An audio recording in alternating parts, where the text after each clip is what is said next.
إن ملكا من ملائكة السماء سأل الله وقال له: يا ربي أعطني 100,000 جناح، وفي كل جناح قوة 100,000 ملك، وأعطني 100,000 سنة. فقال له الله: ولما؟ قال: لأطوف بعرشك. فقال له الله: لا تستطيع. قال الملك: يا ربي أجب لي دعوتي. فأعطاه الله 100,000 جناح، وفي كل جناح 100,000 قوة من الملائكة، وأعطاه مدة 100,000 سنة.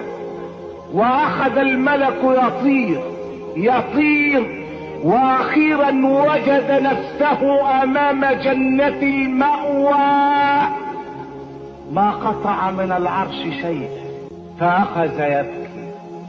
فلقيته حورية في الجنة: ما يبكيك أيها الملك وأنت تعلم أن الجنة لا بكاء فيها؟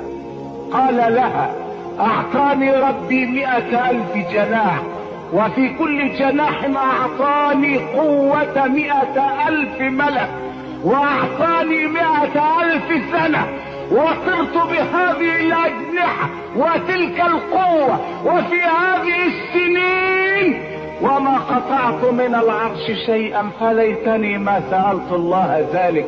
قالت له الحورية: أتدري كم قطعت؟ قال: لا. قالت له: والله ما قطعت جزءا من 100,000 جزء من نصيب أبي بكر الصديق في الجنة.